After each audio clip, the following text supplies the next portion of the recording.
I'm ready to start whenever you are. Recording. Yeah. Okay. Welcome to Money Matters Show, a monthly show designed for listeners to learn and understand about money that is affecting, or lack of money that's affecting our community. So on this show, what we are going to be talking about is benefits, types of benefits that you can get, ways to apply, and if there are things go wrong, how you challenge the authorities. But of course, recently there has been changes in welfare, and most importantly by the introduction of universal credit. But of course, along came universal credit, and with it came also controversy. There has been debates in Parliament and beyond in terms of how the introduction of universal credit has impacted communities. You may have heard of the delays it takes for individuals to get such benefit, and of course if they are in receipt of such benefit, no doubt sanctioning is a major one. To demystify these issues, we have Veda Petra from Macmillan Cancer Research, who is going to be introducing us to the benefit system and the way the benefit system in Britain currently works, and of course in the end will come to an outcome whether such system is fit for purpose. So welcome, Veda. Thank you. Veda, give it briefly a brief introduction about yourself in terms of what you do, so at least we're aware where you're coming from. Okay, so I've been an advice worker for over 19 years, and I've specialised in welfare benefits advice for since 2005. So over 10 years now, so quite a long time. And I currently work for Macmillan, supporting cancer patients at St Bartholomew's Hospital, and also at Toynbee Hall, East London Advice Centre. And we cover the whole of the benefits system, but of course we also do particularly work with people who have cancer, so we're dealing a lot with the benefits for the people who are ill and disabled. So that's really what I do, is focusing on supporting those people to deal with the benefit system, which is very difficult when you're well, but even harder when you're ill. I mean, from your experience of disability, obviously you yourself are, am I right, partially blind? Yeah, I'm partially sighted, yeah. I have a very severe visual impairment, and I have been visually impaired all my life. So looking at it from your point of view, individuals who suffer from disabilities such as yours, what sort of benefit are they entitled to? Well, it depends whether you're looking at the legacy system, the old system, or the new system, as you mentioned, universal credit. Let's start with the old, and then we can gradually make the transition to the new one. Mm-hmm. Okay, so under the old system, or legacy benefits as they're also known at the moment, you had employment as support allowance, which was a benefit for people who have been working but have become ill and have to stop working, and so that is to cover their daily living costs. There is also a benefit called personal independence payment, which is to cover the extra costs of having an illness or a disability.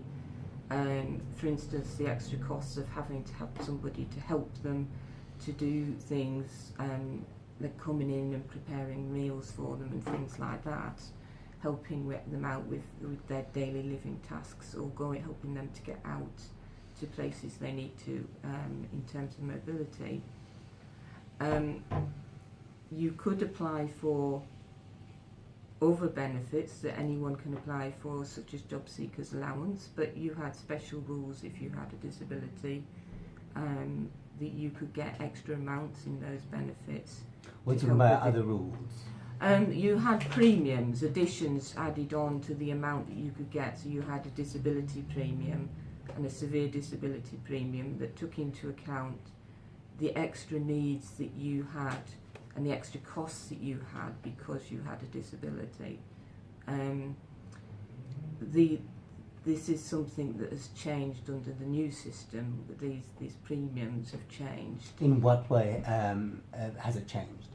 Well, the severe disability premium was for people who, under the old system, the legacy system, was for people who had an illness or disability and they lived alone, so they didn't have a partner who would be helping them out with their daily living. And so it was to take account of that fact that they needed extra money to help them to get people to come to help them to do the things they needed help with. And the severe disability premium no longer exists under the new benefit, under new universal credit. So has it replaced by anything else? No, this is the thing. This has been one of the loss of the severe disability premium was one of the controversies. There are quite a few controversies around universal credit, but that was one of them because it very much penalised certain groups of people. So the legacy system was far more generous for people with disabilities. It was more generous for lone parents. In terms of things like child tax credit and working tax credit, and it was, although people who did not have a disability, did not have children, were asked to look for work, it was in many ways a more understanding system, the old system.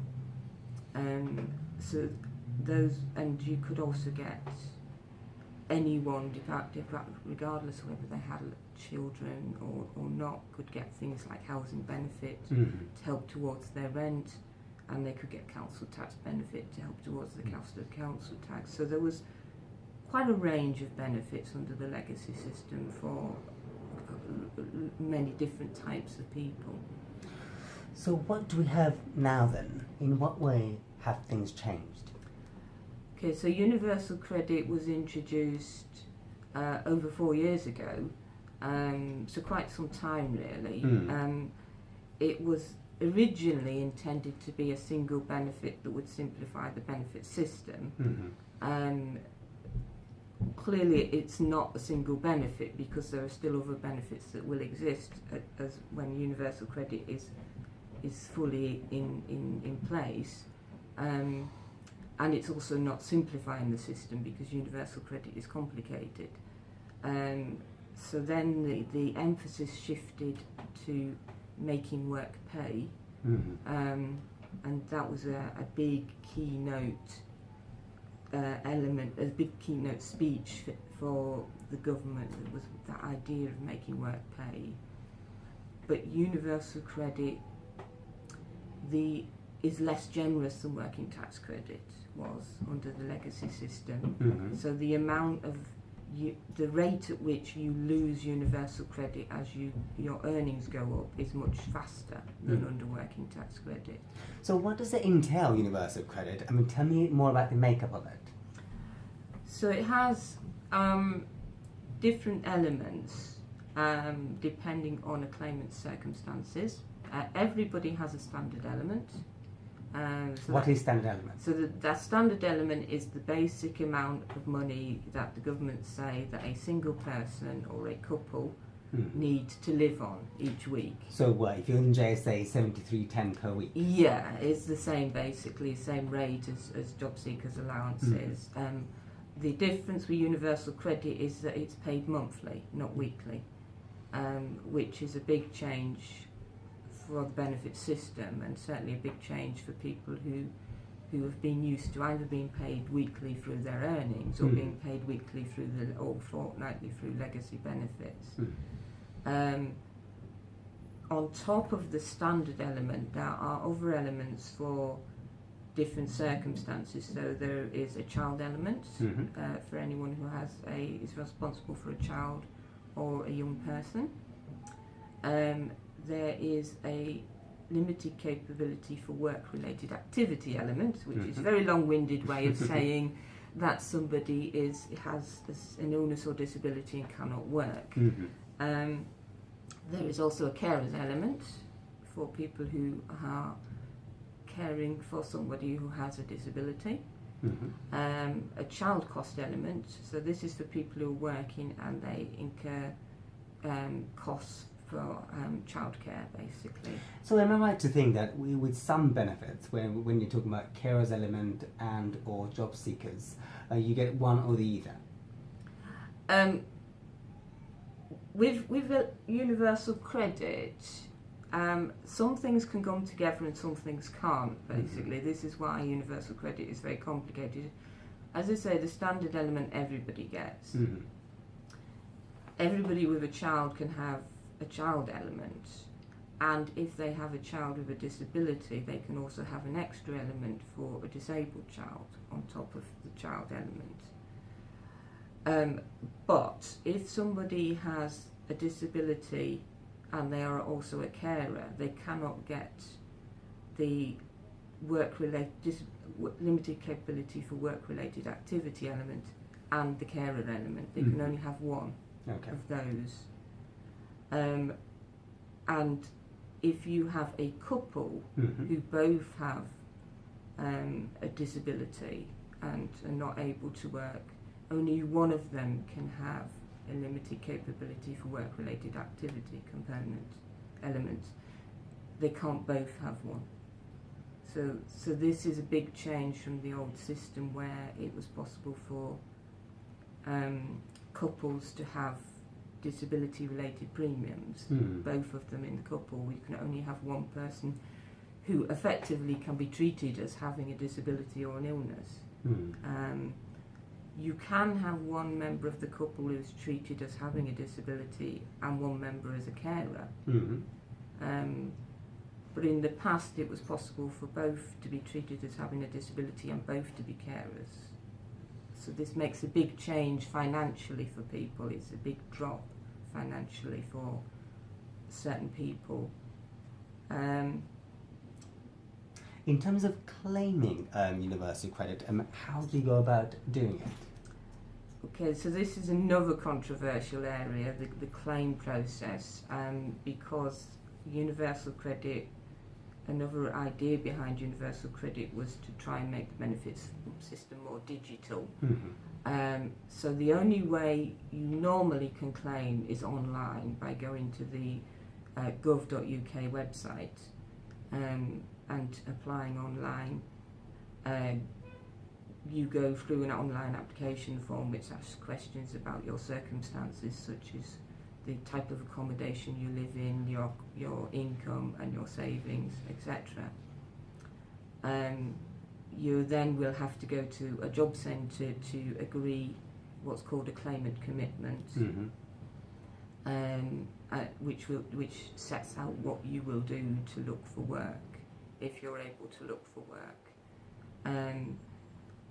It is theoretically possible to make a claim for universal credit if you don't have a computer, if you can't use a computer. It is theoretically possible to apply by telephone, but the reality is that Job Centre Plus will tell you that you should go to somewhere like your local library or local one-stop shop or your local job centre to make and ask for help there to make an application. So they're being very strict about having claims made online. But someone like yourself, for example, if you're applying for universal credit, would you not feel you're being discriminated from the beginning? Yeah, there are a number of groups. I think that universal credit, such as disabled people, also lone parents, are another group that are very much being discriminated against by universal credit and have been right from the start of the system. It's something that a lot of advice centres are working to try and challenge in different areas. There are things that can be done. It is possible, for instance, for somebody who is disabled and unable to leave their home, it is possible to get a home visit. But again, the job centre will try very hard not to do that. Okay, if you want to use your option for home visit, how would you go about doing it? That would be a case of calling the Universal Credit Helpline to ask them for a home visit. As I say, it is likely that they will try to see if there is another option, so they will try to see if you can get to go to a local library or something like that. If you're struggling to get across to them and get them to understand why you really need a home visit, why you cannot go to somewhere like your local library, then the best thing is to get support from somewhere like a local advice centre. Or possibly if you have a very good district nurse, for instance, or social worker, to get them involved if you're not able to use an advice centre, to get them to tell Universal Credit that you are vulnerable and that it is extremely important that you have a home visit. And the word vulnerable is very important. It is features in the Universal Credit legislation, and it is one of the rare cases where they will make exceptions for claimants if claimant is vulnerable. So for instance, if somebody has significant mental health problems, they can be treated as being a vulnerable claimant. And so it's very important, if somebody is really struggling to deal with their Universal Credit claim and they would fit that description of vulnerable, to get somebody to help them to make sure that the job centre are aware of that fact. I mean, the other aspects to benefits that have been controversial is sanctioning. In fact, according to DWP's own data, it shows that between August 2017 to October 2017, 38% of all a Universal Credit decision resulted in sanction. And similarly, we also see JSA sanctioning lasting up to 28 days. And of course, we also have data on ESA sanctioning too. I mean, from your point of view, I mean, well, more like in terms of the process of sanctioning, what is the process of sanctioning? Yes, we often describe the process as really like the job centre handing out sweets, because that's what it's become for some jobs, not all job centres, but it does vary from one job centre to the next, but certainly some job centres do give out an awful lot of sanctions, and it is very much like them handing out sweets. The difficulty with sanctions is that for Universal Credit, people have a work coach, and the work coaches have an awful lot of discretion, which is a change to the old system where the discretion of the people signing somebody on was a bit more limited. So the work coaches can make a lot of decisions about what somebody should be doing, and so if somebody has said when they went to their commitment agreement, then that, say for instance they have childcare responsibilities, so they can only work outside of the school run times, the work coaches can decide that that's not good enough and that you still have to look for a work that's 35 hours a week, which is the standard. And it can mean that if somebody doesn't agree to the commitment, or they agree to the commitment but then fail to meet their responsibilities because of their childcare responsibilities, that the work coach can simply sanction them for, say, not doing a work preparation, such as attending a course, perhaps because it was, say, it wasn't allowing them to take their child to school and pick their child up because of the time it was crossing over the day.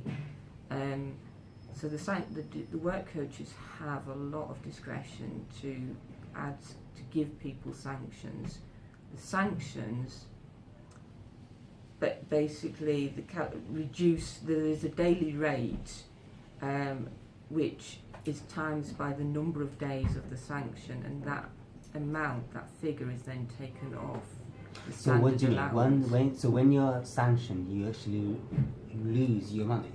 Yeah, they take it off the standard allowance.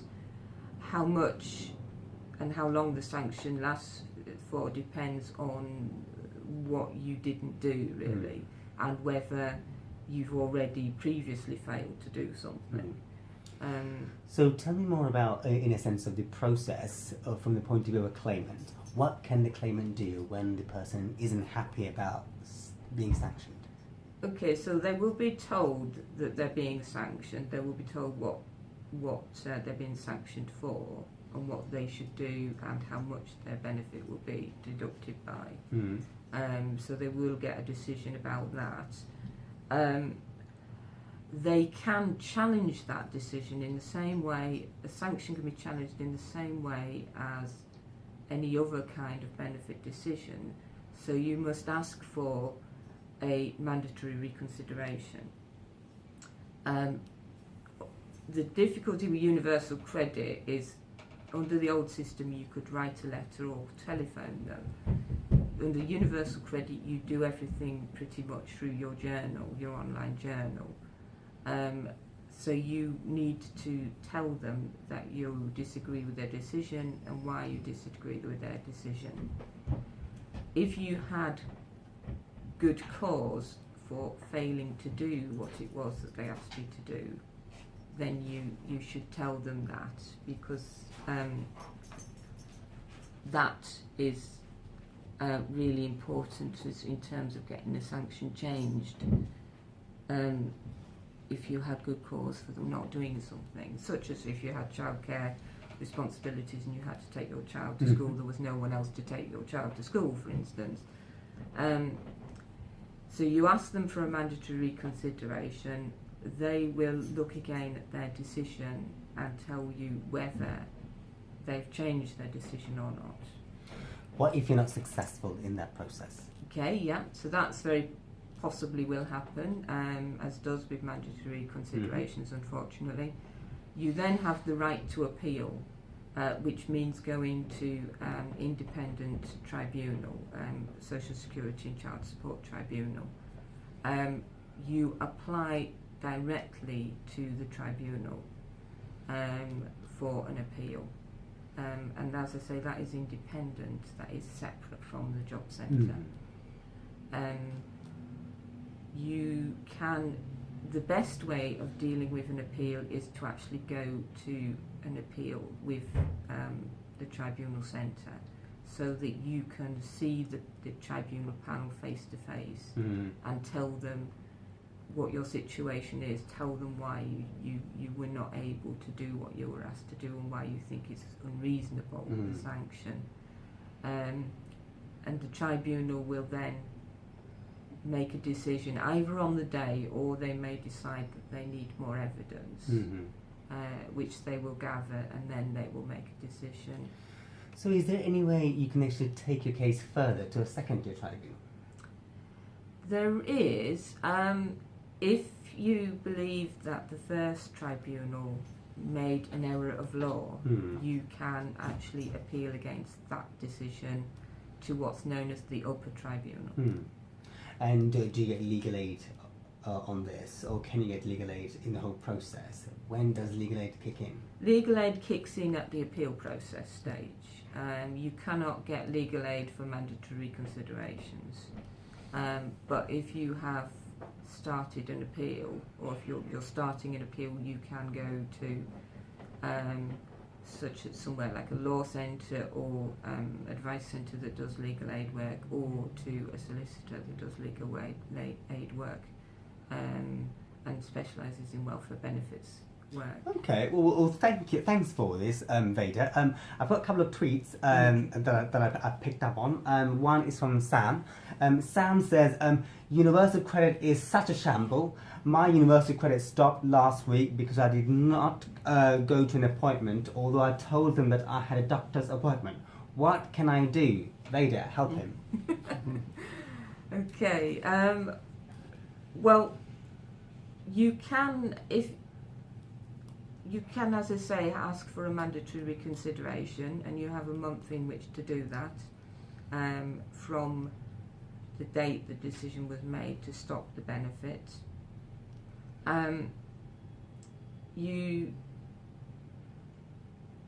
If there's been a sanction, it's possible to ask for a hardship payment.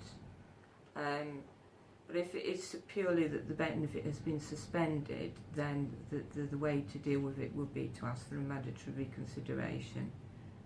Unfortunately, universal credit, if you're not on a means-tested benefit like universal credit, it's very difficult. You can't access anything else, and you can't go back to the legacy system, the old benefits system. So the thing is to do a mandatory reconsideration and do it as quickly as possible. I would also say seek advice from an advice service, because there may be other financial help that you could get in the form of grants from charities. There may also be debt advice that you can get from advice services as well. If stopping the benefit is causing real hardship, for instance, if you do have children, or you do have a disability and it's causing really severe hardship, you could possibly ask for your MP to get involved if you have good reason to believe that the suspension of the benefit was completely unreasonable and unfair. An MP is there for their constituents, and so it's very important to make use of that as well. Sure, okay. I've got another one for you. From Shirley this time. I've been a carer for my disabled mother for over 4 years. Would I be affected by universal credit? It depends on where you're living and whether you're claiming any means-tested benefits at the moment. Universal credit is not necessarily a bad thing for some carers because of the carer element that you can get even if you cannot claim carer's allowance. But in terms of claiming universal credit, it's not available to everybody in every area at the moment. It's being slowly rolled out. So it's only in certain areas that you can claim universal credit anyway. The end of this year, 2018, is when they expect to have every part of the country a universal credit area. So they're planning that every part of the country you will be able to make a new claim for universal credit. If you are on another benefit, such as income support, for instance, an old benefit, you can unless you have a change in your circumstances, you can stay on that benefit for the time being. They are looking at starting to move people on existing benefits over from next year, 2019, and they expect to complete that by around about 2020, although that may change because it has taken a long time for universal credit to be rolled out. So yes, it really does depend on the circumstances. I mean, according to Food Bank, network of Food Bank, the Trussell Trust, poor administration, the waiting for the first payment and repayments for loans and debts are driving some people to severe financial hardship. And then 35% of them had come to seek help from them is due to non-payment or universal credit. Do you think universal credit is fit for purpose? No, I think many benefits advisors would say no to that. I mean, universal credit, there were many problems right from the start, and it was started in 4 pilot areas in the north of England, and the intention of the pilot was to iron out the problems with universal credit, but that failed in a phenomenal style, really, and it's had the digital system collapsed, and they had to rebuild it. There have been, as you say, massive delays in claiming benefit, getting the first payment, which originally was meant to be 6 weeks.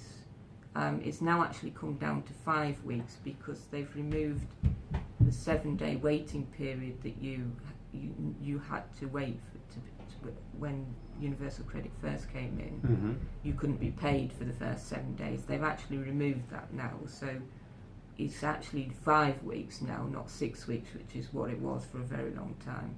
But even so, there are still lots of delays, still lots of people waiting more than 5 weeks. There were people were allowed to claim an advance of benefit, so to get a payment early, which is a percentage of what they're expected to be able to get. But as well as difficulties getting through on the helpline to do that, people were also being limited in how much they could claim. And again, that is something else that's had to change, that they've now increased that percentage of what people can claim, because it just wasn't enough to last for the amount of time people were having to wait. Another problem is that the decision about the housing costs part of housing universal credit that pays rent is one of the last things that they make the decision on when they're deciding the different elements. Housing, the housing cost part of it is one of the last things they make the decision on, yet it's one of the biggest costs people have, is their rent. So people have been finding that they haven't got the money to pay their rent, and they're getting into arrears, and they're getting demands from their housing provider for rent. They have changed things again. This is all very recent, this recognition of the problems, far too late really. But another thing they've done is they have allowed a run-on of housing benefit, where people have been getting housing benefit of 2 weeks, to again close that gap a little bit. But it doesn't solve the issues around universal credit, because universal credit is it is a complicated system. It's going to let down a lot of people. There are going to be a lot of people that can't get universal credit for different reasons. It's not going to make people on low incomes, it's not going to make